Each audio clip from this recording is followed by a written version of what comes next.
Did you know that Cinderella is one of the most ancient and widespread fairy tales in the world? A story of rags to riches, of magic and fate, and of course that iconic glass slipper. Cinderella has been told and retold for thousands of years. But where did it all start, and how did it become the classic we know today? Let's go way, way back.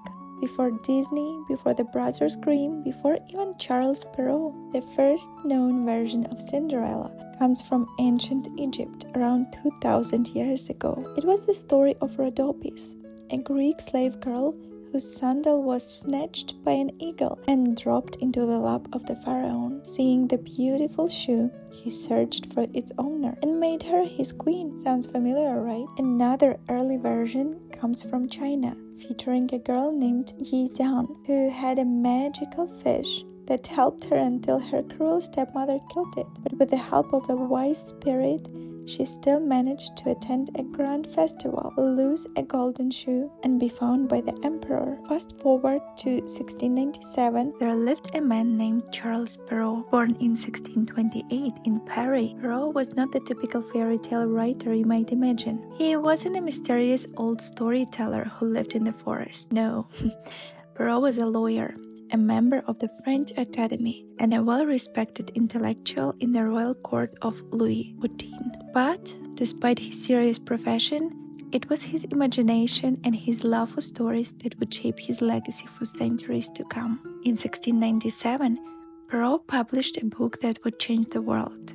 The book was titled Tales of Mother Goose, and it included some of the most beloved stories of all time, including Sleeping Beauty, Little Red Riding Hood, Bluebird, and of course Cinderella. Perrault wasn't just writing for children. His tales were meant to teach valuable moral lessons to the French nobility. But what makes the story of Cinderella so special, so timeless?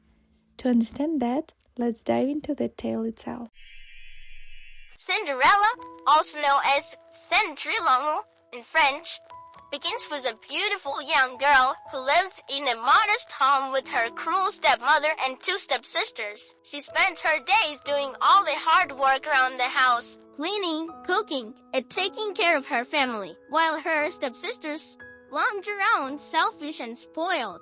Life seems to be unfair for Cinderella. She is kind, gentle, and hardworking, but she is treated terribly by the one she should trust the most. One day, an invitation arrives from the king. The royal family is hosting a grand ball. Cinderella's stepmom and stepsisters, of course, are ecstatic, and Cinderella, desperate to go, asks if she can attend.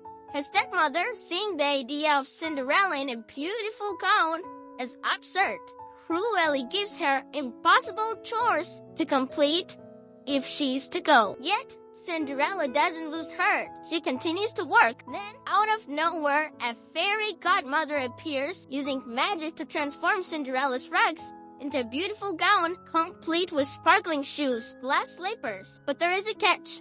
She must leave before midnight, for that's when the magic will wear off.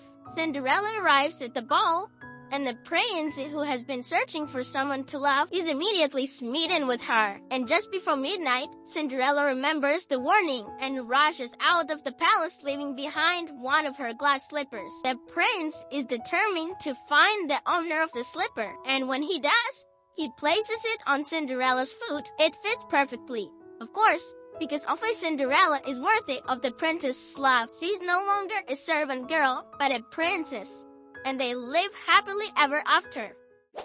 Perrault's Cinderella was not just a fairy tale for children. It was a way to teach society how inner beauty, kindness, and patience could triumph over cruelty and hardship. It is a story about destiny. The prose version of the story wasn't the first, nor would it be the last. A century later, in 1812, the Brothers Grimm published their own darker version. They called it Ancient Putel. Forget fairy godmothers. This Cinderella was helped by birds who lived in a tree growing from her mother's grave. And the stepsisters, well, they got their comeuppance in a gruesome way. One cut off part of her toe and the other her heel, all to fit into the slipper. But don't worry, the birds exposed their trickery, and at Cinderella's wedding, they pecked out the sisters' eyes. Yeah, Disney definitely softened this one up. Speaking of Disney, in 1950, the animated film Cinderella became a global sensation. It took Perrault's version and made it even more magical, with lovable talking mice, a charming prince, and that unforgettable transformation scene where Cinderella's tattered dress turns into a sparkling ball gown. Fun fact, Walt Disney himself considered this film a personal favorite because its success helped save his studio from financial trouble. Cinderella never stopped evolving. In 1997, Rodgers and Hammerstein's Cinderella brought a fresh take with a Brandy and Whitney Houston, adding diversity and powerful music. Then came A Cinderella Story,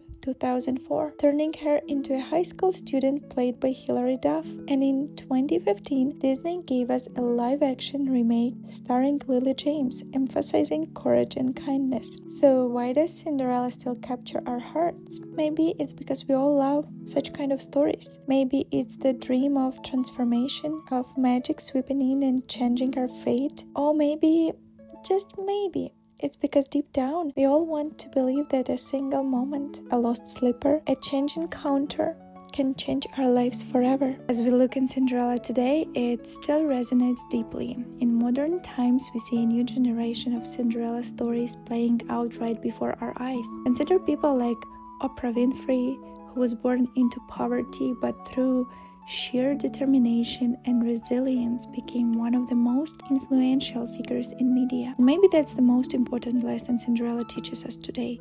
The fairy godmother isn't always going to appear with magic.